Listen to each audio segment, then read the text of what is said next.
जहां एक तरफ इजराइल लेबनान ने एकदम से एक ऐसा समझौता कर लिया है, दोनों कट्टर वाले दुश्मन हैं, जिस समझौते को ऐतिहासिक बताया जा रहा है। और इस समझौते की वजह से क्या यूरोप में जो गैस का संकट आ रहा है वो गैस का संकट खत्म हो सकता है। जानेंगे क्या कुछ चल रहा है इजराइल लेबनान में। तो वहीं आखिरकार अमेरिका को देनी पड़ गई है धमकी। जानेंगे जियोपॉलिटिक्स में क्या कुछ चल रहा है। जहां एक तरफ अमेरिका धमकी दे रहा है तो वहीं पुतिन अपना कोट उतार कर दे रहे हैं। आइए जानते हैं इन खबरों को विस्तार से। ये जो मैप देख रहे हैं ना, इजराइल और इजराइल का पड़ोसी लेबनान, ये दोनों कट्टर वाले दुश्मन हैं। क्योंकि इनकी जो बाउंड्री शेयर होती है ना, उस बाउंड्री को लेकर बड़ा ही पुराना ऐतिहासिक लड़ाई है। 1948 से ही ये दोनों ही लड़ते आ रहे हैं। लेबनान और इजराइल के बीच जो सीमा लगती है, वहां पर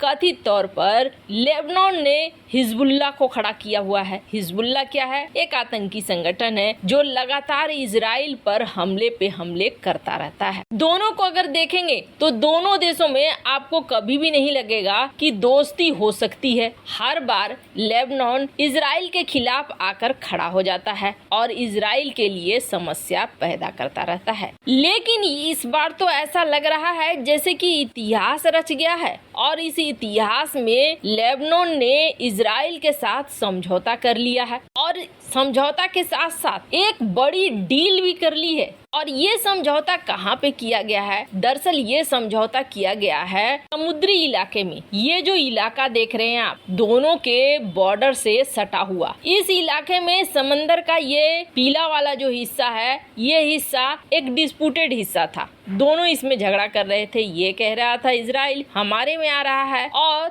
लेबनान कह रहा था कि ये हमारे में आ रहा है। अब हमारे में आ रहा है, हमारे में आ रहा है, ये खारा पानी के लिए तो नहीं कह रहे हैं। तो इसके पीछे बड़ी सच ये थी कि बिल्कुल ये खारे पानी के लिए लड़ाई नहीं हो रही थी, क्योंकि ये जो एरिया है, इस एरिया के नीचे गैस और तेल का भंडार है। और जैसे ही ये खबर लेबनान को मिली, इजराइल को मिली, झगड़ा होना तो बिल्कुल तय था। ये जो पीला वाला हिस्सा देख रहे हैं आप, इस पीले वाले हिस्से के इधर तमार, दलित, लेविथान, ये गैस फील्ड तो सीधे सीधे इजराइल के हिस्से में आ रहे थे। जो लड़ाई वाला हिस्सा था, वो लड़ाई वाला हिस्सा ये ऑरेंज कलर का था। अब इसी क्षेत्र को लेकर दोनों देशों के बीच समझौता हो रहा है, क्योंकि हिजबुल्लाह लगातार जो हमले कर रहा है, ये बहुत बड़ा संकट बन रहा है इजराइल के लिए। वैसे आप देखेंगे तो आपको लगेगा कि ये तो इजराइल के हिस्से में होना चाहिए, इसके लिए डील करने की क्या जरूरत है, इजराइल अपने पावर का इस्तेमाल कर सकता है। तो इजराइल को यहाँ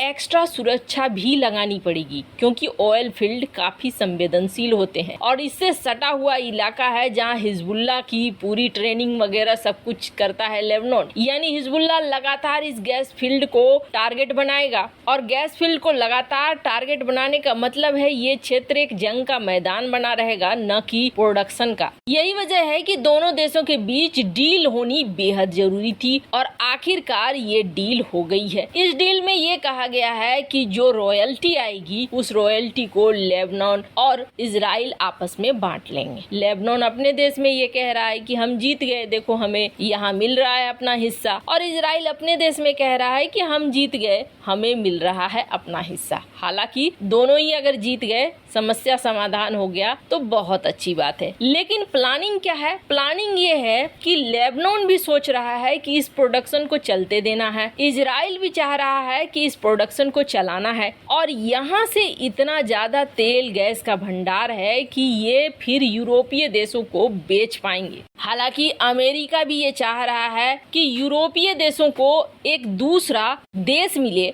जहाँ से तेल या गैस की आपूर्ति हो। अमेरिका खुद अकेला इतना आपूर्ति तो कर नहीं सकता है, अमेरिका भी प्रोडक्शन करता है, पर इतना ज्यादा आपूर्ति करना संभव नहीं है और इस वक्त यूरोपीय देशों की हालत खस्ता हो रही है। बाइडेन ने लाख कोशिश कर ली कि सऊदी अरब या यूएई बाइडेन की बात सुने और ऑयल प्रोडक्शन को बढ़ाएं। वैसे आपको बता दें, अभी प्रति बैरल मिल रहा है $95 तेल। अब ये क्रूड ऑयल की कीमत बढ़ाना चाहते हैं सऊदी अरब और ओपेक, ये चाह रहे हैं कि फिर से 110, 120 के ऊपर जाए। कारण क्या है? कारण ये है कि युद्ध चल रहा है तो अमेरिका माल बना रहा है और इन देशों को लग रहा है कि हम महामारी से अभी अभी उभरे हैं, हमारी अर्थव्यवस्था इतनी मजबूत नहीं है, तो हमें भी जहां मौका मिल रहा है हम वहां पैसे बनाएं। और ये मौका उन्हें बहुत अच्छा दिख रहा है। यहाँ पर इन्होंने प्रोडक्शन घटा दिया। अब कोई चीज कम होगी तो उसकी कीमत तो अपने आप बढ़ जाएगी। इस बात को लेकर अमेरिका बेहद नाराज भी हुआ, पर न तो ओपेक देश नाराजगी का कोई असर दिखा रहे हैं और न ही रूस दिखा रहा है। अब ओपेक देशों की रूस के साथ कितनी अच्छी बनती है इसका नजारा यूएई के राष्ट्रपति के साथ देखने को मिला। आपको बता दें, रूस के दौरे पर पहुंचे हैं यूएई के राष्ट्रपति और यूएई के राष्ट्रपति के लिए पुतिन ने खुद खोला कार का दरवाजा। स्क्रीन पर आप देख सकते हैं। और जब यूएई के राष्ट्रपति को अचानक से ठंड लगने लगी, चूंकि रूस का वेदर अब धीरे धीरे ठंडा होता जा रहा है, तो ऐसे में पुतिन ने अपना कोट दिया। अब ये आप समझिए कि वैसे तो प्रोटोकॉल के खिलाफ माना जाता है, लेकिन ये एक दूसरे की बहुत अच्छी दोस्ती को भी दिखाने के लिए किया जाता है। अब इन सब चीजों से ऐसे वैसे सीन देख लेगा अमेरिका तो जलेगा भुनेगा नहीं। अमेरिका ने लाख कोशिश की थी कि ऑयल प्रोडक्शन बढ़े, लेकिन ऐसा हुआ नहीं। जिसके बाद अमेरिका ने अब फैसला कर लिया है कि नहीं, हम सारी डील्स को तोड़कर 1945 की दोस्ती को खत्म करके हम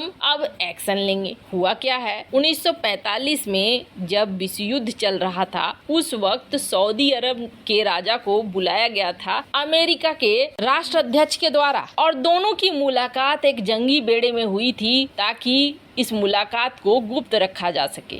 इस मुलाकात में ये कहा गया था कि आप डॉलर में ही व्यापार करना। सऊदी अरब ने तब ये कहा था कि आप हमें मदद करना, आप हमारी सुरक्षा करना। अमेरिका ने हामी भर दी थी और फिलिस्तीन के बड़े इलाके को इजराइल को देने के लिए मना लिया था। हुआ भी ऐसा ही। सऊदी अरब और यूएई तब से अमेरिका की सुरक्षा पा रहे थे, लेकिन अब अमेरिका से इन दोनों देशों का मोह भंग होता जा रहा है। मोह भंग होने का कारण है बाइडेन का आना। बाइडेन ने जिस तरीके से एक्शन लेने शुरू कर दिए अरब देशों पर, अब ये नाराज होने लगे। कारण भी समझिए, यमन में हुती विद्रोहियों के खिलाफ जंग में अमेरिका ने ही सऊदी अरब को उकसाया था। उन दिनों सीरिया में रूस का प्रभाव बढ़ रहा था। ऐसे में रूस को काउंटर करने के लिए अमेरिका ने सऊदी अरब को हुती विद्रोहियों का डर दिखाया। सऊदी को जमकर हथियारों की सप्लाई की और पाकिस्तान से सैन्य ट्रेनिंग भी दिलवाई। जब सऊदी को अपनी सेना के शक्तिशाली होने का घमंड होने लगा तो अमेरिका ने पड़ोसी देश यमन में यमन के हुती विद्रोहियों से लड़वा दिया। सऊदी की सेना ने यमन में जबरदस्त तबाही मचाई। लाखों आम नागरिक भी इसके शिकार हुए। अब इसके जवाब में हुती विद्रोहियों को आम लोगों का समर्थन मिलने लगा और ईरान ने मौके का फायदा उठाते हुए विद्रोहियों को हथियार, गोला बारूद की सप्लाई शुरू कर दी। जब हुती ने सऊदी पर हमले बढ़ाए तो अमेरिका ने सहायता करने के बजाय अपने एयर डिफेंस मिसाइलों को रूस का डर दिखाकर वहां से हटा लिया और यूरोप में तैनात कर दिया। इससे सऊदी और यूएई को ये लगने लगा कि हमारा सुरक्षा इन्होंने तोड़ा, इन्होंने हमारे साथ धोखा किया है। हालांकि इन सब के बावजूद अमेरिका ये कह रहा है कि सऊदी अरब और यूएई जैसे देशों को भुगतना पड़ेगा इसका